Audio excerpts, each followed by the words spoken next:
आधीच संकटात असलेल्या शेतकऱ्यांसमोर आता पुराव्याचं संकट आहे। कारण बँकेच्या पडताळणीनंतरच शेतकऱ्यांना मदत देण्याचे संकेत प्रशासनानं दिलेत। मदत मिळवायची असेल तर शेतकऱ्यांना केवायसी करावी लागणार आहे। आता ज्यांचा संसारच वाहून गेला ते पूरग्रस्त केवायसी करण्यासाठी कागदपत्र आणणार कुठून असा प्रश्न आहे। दुसरीकडे तातडीच्या मदतीमध्ये पूरग्रस्तांना 3 किलो तुरडाळ देण्याचे सुद्धा आदेश आहेत। मात्र जिल्हा पुरवठा विभागात सध्या काहीही उपलब्ध नाही। अनेक दिवस गावांमध्ये वीज पुरवठा खंडित झालाय। अशा अनेक समस्यांनी शेतकरी संकटात सापडलाय। मोहसिन शेख आपल्या सोबत आहेत, त्यांच्याकडून या संदर्भातली अधिकची माहिती जाणून घ्यात। मोहसिन, आता नेमके प्रशासनाचे काय या संदर्भातले निकष आहेत आणि शेतकऱ्यांच्या समोरच्या अडचणी नेमक्या कशा वाढल्यात? ही सगळी जी आपण आकडेवारी सांगितली आणि जी माहिती सांगितली ही काल विभागीय आयुक्त मराठवाड्याचे जितेंद्र पापळकर यांनी दिलेली आहे आणि त्यानंतर हे सगळ्या गोष्टी समोर आलेल्या आहेत। आता त्यांनी ज्या पद्धतीने सांगितलं की 1500 कोटी रुपयांचा निधी प्राप्त झालेला आहे मराठवाड्यासाठी, जी नुकसान भरपाई द्यायची आहे, पण त्यासाठी शेतकऱ्यांना केवायसी करणं महत्वाचं असणार आहे।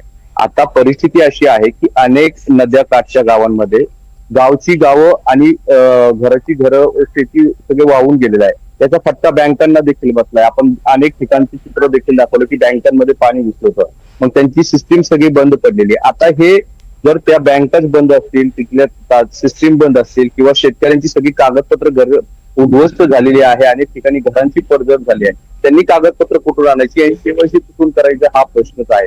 आता शेतकऱ्यांना तातडीने मदतीची गरज आहे आणि तिथे तुम्ही जर केवायसीचं बंधन घालत असेल तर या शेतकऱ्यांना खरंच मदत मिळणार आहे का हा प्रश्न आहे। आणि प्रश्न हा पण आहे की सरकारला शेतकऱ्यांना मदत पुरवायची आहे का?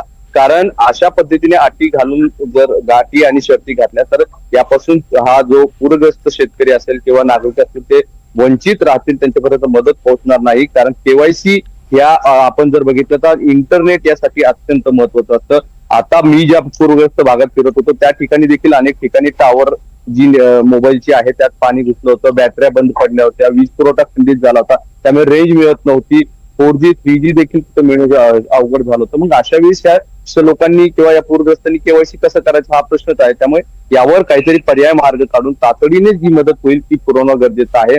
आता जे अन्नधान्य जे पुरवठा करणार आहे ते देखील अनेक ठिकाणी उपलब्ध नाही, ते देखील तातडीने मागवलं गेलं पाहिजे। कारण आता या सगळ्या शेतकऱ्यांचं असेल किंवा पूरग्रस्त लोक नागरिक आहेत त्यांचं सगळं संसार उद्ध्वस्त झालाय, त्यामुळे त्यांना तातडीची मदतीची गरज आहे, त्यांना आर्थिक मदतीची गरज आहे, त्यांना घर संसार उभे करण्यासाठीची गरज आहे। त्यामुळे ह्या सगळ्या गोष्टी लक्षात घेता अशा अटी शर्ती वगळून या लोकांना कसं मदत करता येईल हे पाहणं महत्वाचं असतं। अगदी धन्यवाद सविस्तर माहितीसाठी।